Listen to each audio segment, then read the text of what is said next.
আলেম দ্বীন মুনাজির আযম আল্লামা নুরুল ইসলাম পরিষদ দামাত বরকাতুহুম আমি হযরতকে তার মহা মূল্যবান নসিহত পেশ করার জন্য সবিনয় অনুরোধ জানাচ্ছি।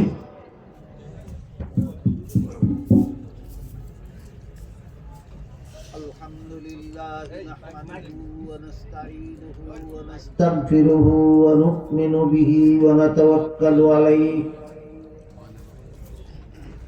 ওয়া নাউযু বিল্লাহি মিন শুরুরি আনফুসিনা ওয়া মিন সাইয়্যাতি আ'মালিনা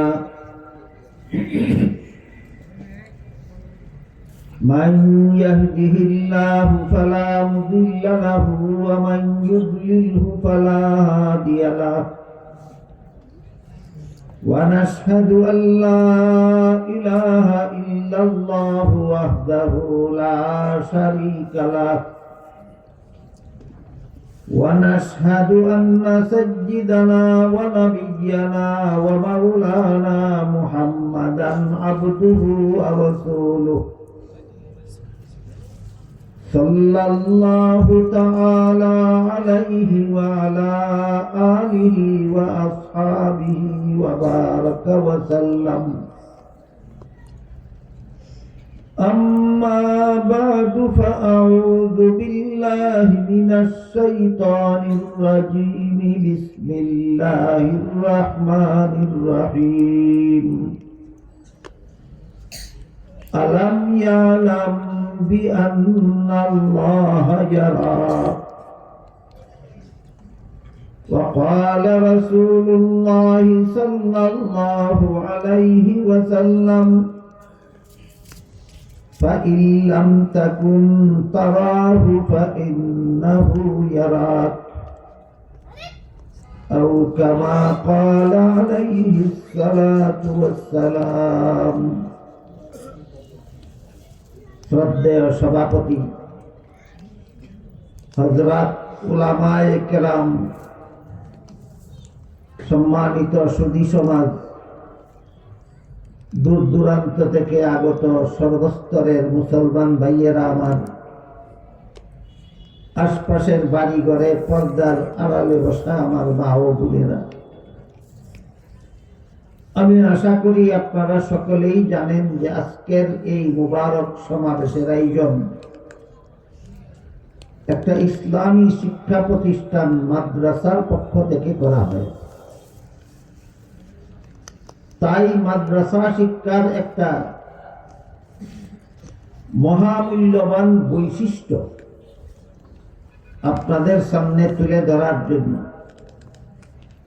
কোরআনের সামান্য একটু অংশ এবং হযরত রাসূল করিম সাল্লাল্লাহু আলাইহি ওয়াসাল্লামের এক দীর্ঘ হাদিসের সামান্য একটু অংশ তিলাওয়াত করে এই দুই আয়াত এবং হাদিসের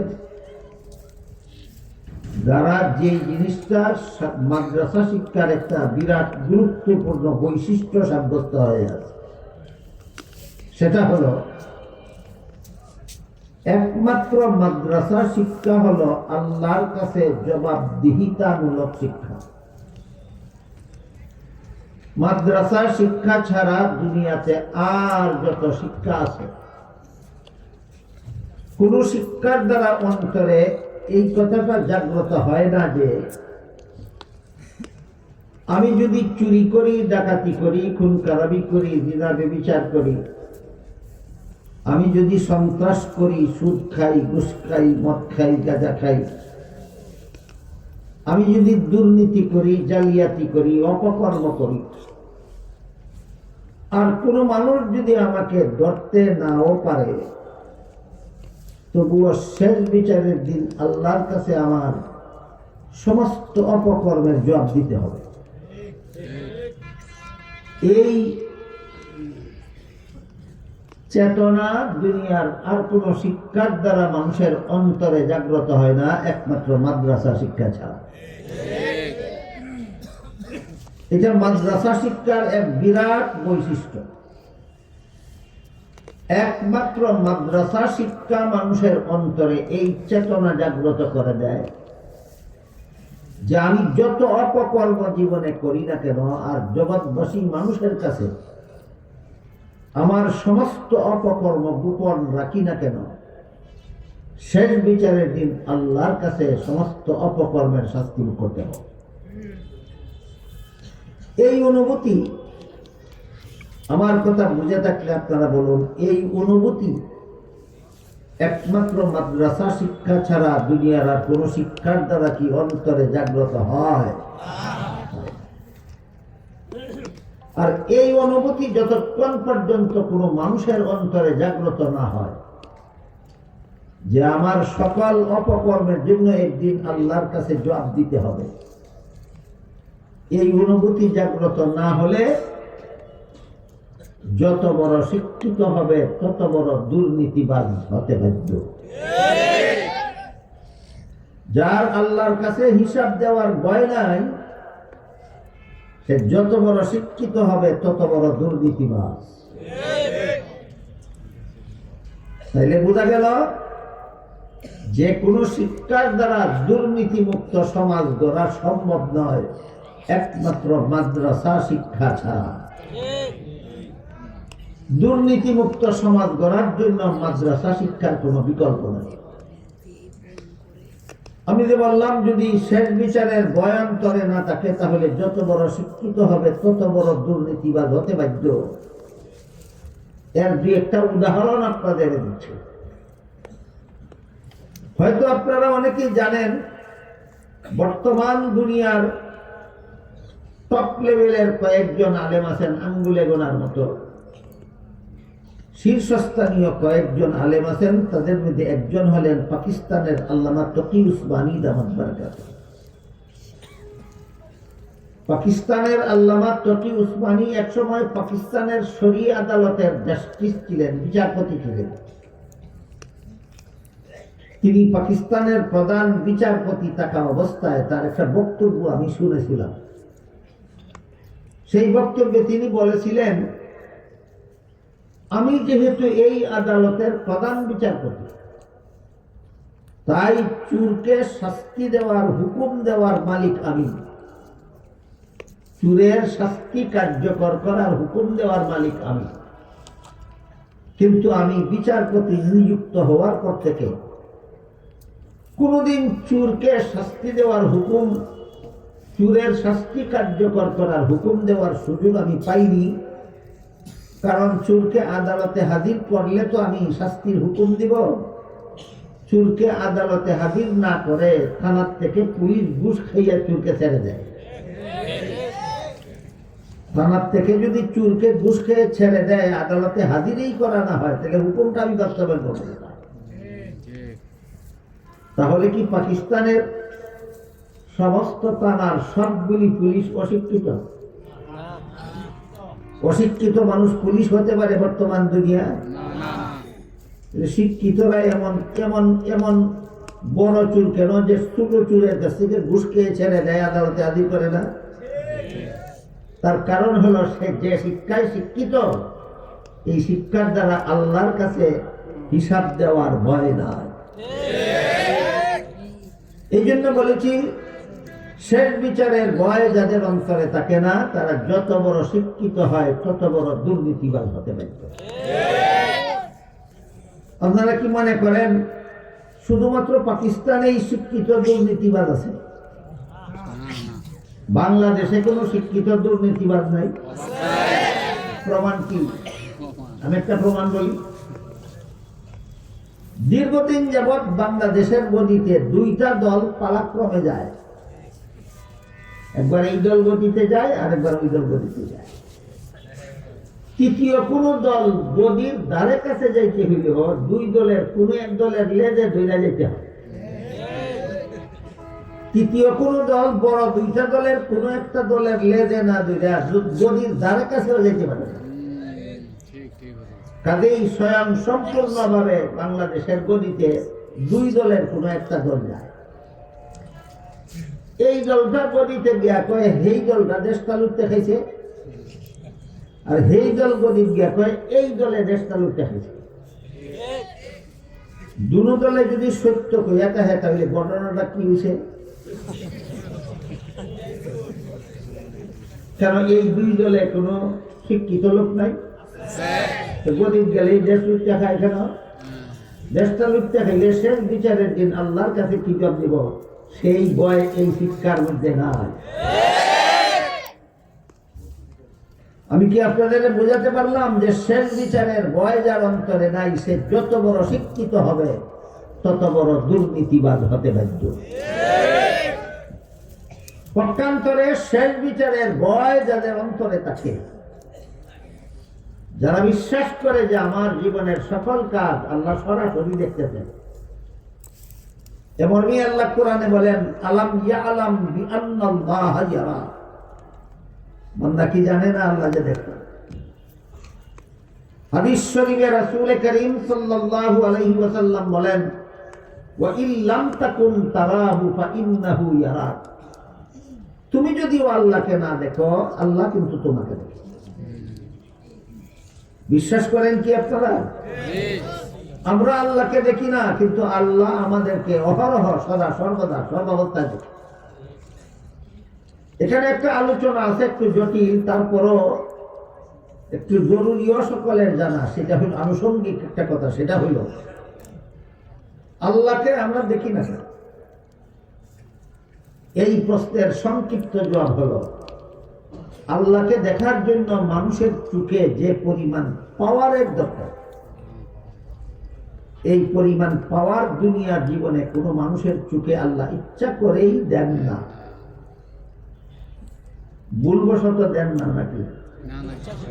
না, ইচ্ছা করে আল্লাহ বলেন কিছু। ঈদে এক বাউল ফাউলে কইল আল্লাহ আগের কথায় পরের কথা মিল নাই, বুঝছে না? বোঝা গেল আল্লাহ আগে কি কইছিল ভুলে যায়। তোর মতো গাঞ্জা কর নাকি আল্লাহ? আল্লাহ আগে কি কইছিল মিল নাই, পরের কথা মানে নাই, পরের কথা বিপরীত করে। হাদিস শরীফে রাসূল করিম সাল্লাল্লাহু আলাইহি ওয়াসাল্লাম বলেন, আল মারাউ বিল কুরআন কুফরুন, এর মর্ম হলো আল্লাহর একটা কথাকে আর একটা কথার বিপরীতে দাঁড় করাইলেই কাফের। আল্লাহর একটা কথার বিপরীতে আর একটা কথা দাঁড় করাইলেই কেন কাফের? এর দ্বারা সাব্যস্ত হয় আল্লাহ আগে কি বলছিল মানে নাই, এই কারণে পরে উল্টাটা করছে। আল্লাহ সম্পর্কে এমন ধারণা পোষণ করা মাত্র ইমান ধ্বংস হইয়া কাফের হইয়া যায়। বাউলরা এই আল্লাহ নিয়া, রাসূল নিয়া, কোরআন নিয়া, হাদিস নিয়া, আলেম ওলামা নিয়া, ইসলামী শরীয়তের বিধিবিধান নিয়া তামসা করা ছাড়া বাউলাদের আর কোনো গান নাই। কাজে এদের জন্য আমি কোনো দুঃখ করি। তোরা জাহান্নামে রওনা হচ্ছ, জাহান্নামের পথ সোজা আছে, ইচ্ছা মতো না। কিন্তু কতগুলি জ্ঞান পাপী বুদ্ধিজীবী, তথাকথিত বুদ্ধিজীবীরা যখন এই সমস্ত গণ্ড মূর্খদের পক্ষে কথা বলে তখন দুঃখ হয়। আল্লাহ পাক রব্বুল আলামিন আমরা দেখি না কেন? এই না দেখার কারণ হলো আল্লাহ ইচ্ছাকৃতভাবেই আমাদের চোখে দুনিয়ার জীবনে আল্লাহকে দেখার মতো পাওয়ার দেন না। ভুলে দেন না নাকি ইচ্ছাকৃত? আবার বলুন, আল্লাহ কি কিছু ভুলে যান? কেউ যদি মনে করে আল্লাহ মনে হয় তমুক কথা ভুলে গেছেন, সাথে সাথে বেঈমান হয়ে যাবে। কেন দেন না? দিলেই তো আমরা দেখতাম। দুনিয়ার জীবনে যদি আমার চোখে আল্লাহকে দেখার মতো পাওয়ার তিনি দিতেন, তাহলে দুনিয়াতেই আমি আল্লাহকে দেখতে পারতাম। দেন না কেন? তার কারণ হলো আল্লাহকে দেখে ঈমান আনলে ঈমান কবুল হয় না, আল্লাহকে না দেখে ঈমান আনলে ঈমান কবুল হয়।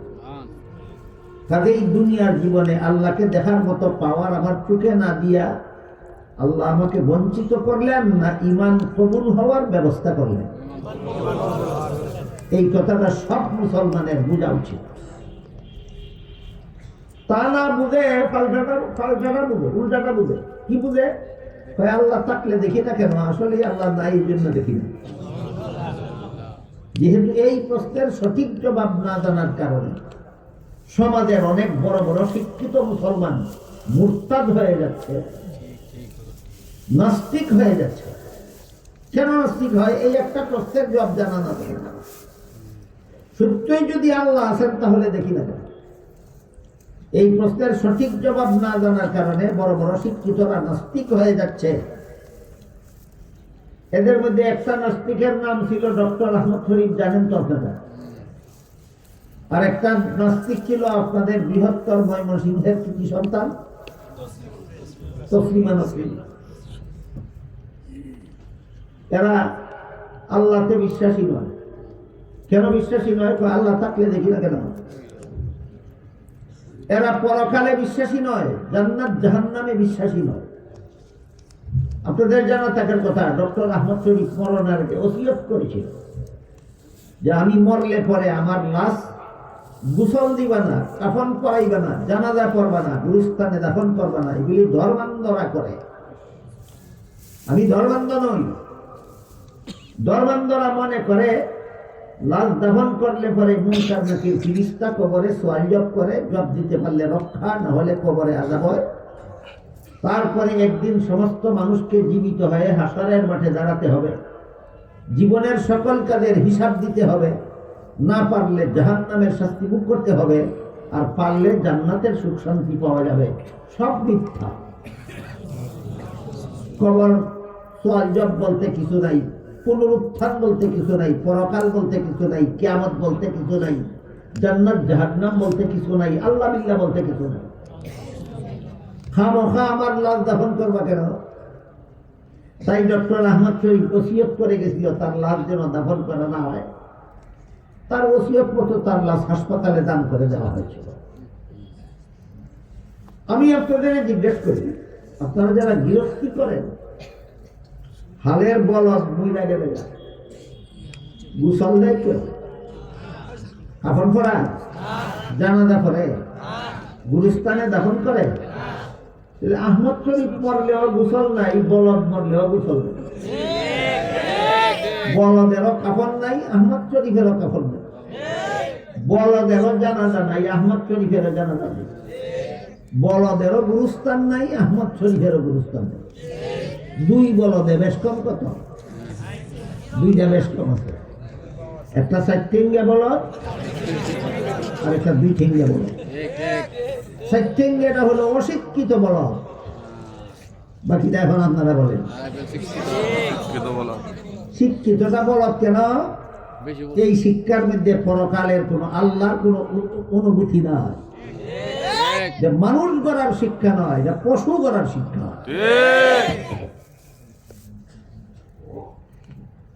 এরপর তসলিমা নসরিন অপরপক্ষ নামক বইয়ে লেখে, আমার পেট আমার শরীরের অঙ্গ, আমার স্বামীর শরীরের অঙ্গ নয়। তাই স্বামীর অধিকার নাই তার ইচ্ছা মতো আমার পেটে বাচ্চা জন্ম দেওয়া। আমার পেটে কার কাছ থেকে বাচ্চা নেব না নেব সেটা আমার অধিকার। একটা পুরুষকে স্বামী বানাইয়া তার বাচ্চা পেটে নেবে না। বাচ্চা ময়মনসিংহের মুসলমানদের আমি জিজ্ঞাসা করি, যেহেতু তার বাড়ি ময়মনসিংহ ছিল, আপনাদের জিজ্ঞাসা করি, একটা পুরুষকে স্বামী বানাইয়া পেটে বাচ্চা না নিয়া যার কাছ থেকে মনে চায় তার কাছ থেকে বাচ্চা পেটে নিতে হলে এমন পেটের জন্য মানুষের দরকার হয় না এমন পেট কুত্তিরও থাকে? তসলিমার পেটে আর কুত্তির পেটে কোনো পার্থক্য রইল? পার্থক্য এই যে একটা 4 ঠেঙ্গা কুত্তি আর একটা 2 ঠেঙ্গা কুত্তি। 4 ঠেঙ্গাটা হলো অশিক্ষিত কুত্তি, আর 2 ঠেঙ্গাটা এই জাবেশ। তারা নাস্তিক হলো কেন? একটা প্রশ্নের জবাব না পাওয়ার কারণে। আল্লাহ থাকলে দেখি না। এরা যেহেতু একটা প্রশ্নের জবাব না পাওয়ার কারণে এত বড় বড় শিক্ষিতরা নাস্তিক হয়ে যাচ্ছে, তাই আপনারা উচ্চশিক্ষিত, অর্ধশিক্ষিত, নিম্ন শিক্ষিত, অশিক্ষিত যত মুসলমান আছেন, আপনাদের সকলের এই প্রশ্নের জবাব জানা থাকা দরকার। আল্লাহ আছেন দেখি না কেন, এর মূল জবাব হলো দেখার মতো পাওয়ার আল্লাহ ইচ্ছা করেই আমার চোখে দেন না। দিলে দেখতাম, দেখলেই ইমানটা কবুল হতো। জবটা ভুলে যাবেন কখনো? কিন্তু তাই বলে মনে করবেন না কোনোদিন দেখবেন না। হাদিস শরীফে রাসূল করিম সাল্লাল্লাহু আলাইহি ওয়াসাল্লাম পরিষ্কারভাবে বলে গেছেন, পরকালে সমস্ত মুমিন বান্দাদের চোখে আল্লাহকে দেখার মতো পাওয়ার দেওয়া হবে। তখন সমস্ত মুমিন বান্দারা আল্লাহকে পূর্ণিমার চন্দ্রের চেয়েও আরো বেশি পরিষ্কার ভাবে দেখতে পাবে। এখানে একটা মজার প্রশ্নোত্তর আছে, সেটা হইল আমরা তো দেখার আগেই বিশ্বাস করে ফেলেছি দুনিয়াতেই, আখেরাতে আর পাওয়ার দেওয়ার এই দরকার কি, আর দেখার এই দরকার কি?